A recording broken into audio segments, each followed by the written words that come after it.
Honestly, it's just so common. Like finding a property before they have pre-approval. And like, and that is not unusual. And it's like the chicken and the egg for some people. Like, do I find the property and then work out if I can afford it? Or do I work out if I can afford it and then go and what I can afford and then go and buy? But there is a bit of a structure that you can, very good structure you can put in place to answer that question. There is. And amazingly, we help you with that. But how many, I talk to mortgage brokers all the time, I'm sure you do. And the amount that tell me on a Monday morning is actually the day that I hate the most, because that's when the phone rings with all the people that have gone to auction on Saturday and bought a property and went, oh my God, I hope we can, how are we going to afford it? How are we going to structure it? Who are we going to borrow we'll the be money right. from? We'll be right. We did an online calculator. This is easy. We can easily afford it. Now, if you listen to our last episode, you will know the dangers of online calculators. And if you haven't listened to it, you better listen to it. Go back to it. Episode 58. There's a $320,000 lesson in that one. Oh, and there's a great example of getting everything in the wrong order. Here's another one that I come across a lot, and I'm sure you do, is people who set their budget before they find out what they need to spend to get what they want. And I know that's your chicken and the egg in a way. It's like, well, I need to know my budget before I can go shopping, but that's true. But you also need to know what it is how much you're going to need before you go shopping. So before you get your finance. So yeah.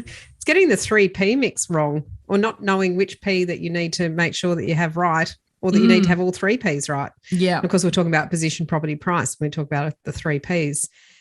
Making an offer before you've found out what the offer process is one that we hear about. We often have people come to us after a tumultuous weekend where they've said, look, I did this and I did that and I made an offer and I told the agent I was interested, or didn't tell the agent I was interested because I was holding my cards so close to my chest and I've missed out and I don't understand what I did wrong. And in a lot of cases, it was just simply not asking the right questions about the process that they were trying to undertake, whether that's private treaty or an auction, a public auction. That can be really disheartening in some cases if you miss out because you haven't understood the offer process properly, or even worse, buying something but you've gone through the wrong processes and ended up either paying the wrong amount or, with the wrong conditions on a contract. Oh, God, yeah. Having to pay a deposit that you don't have the cash to actually stump up at the time. So understanding what the offer process is so vitally important. And it's not the same state by state. It's certainly not the same agent by agent. They all have a different process to follow, particularly in this really rapid market that we're in at the moment. That's exactly it. And, how many times do you hear the buyer say, I made an offer and then I just heard nothing. It's really common. And you just think, well, that's weird, isn't it? The agent's in the business of selling property. The buyer obviously wants to buy because they've made an offer, but then what? And it's like, they don't know what to do. And of course they don't know what to do because there's a bunch of steps they should have actually taken before they actually made the offer. And so they've actually stepped off the cliff into the abyss and they're floating. And maybe what they believe is an offer may just be a verbal indication. The agent has written offers, or it may be that they've said to the agent, I'm interested, but the agent then hasn't heard anything from them, so has just moved on with someone else who's made an offer.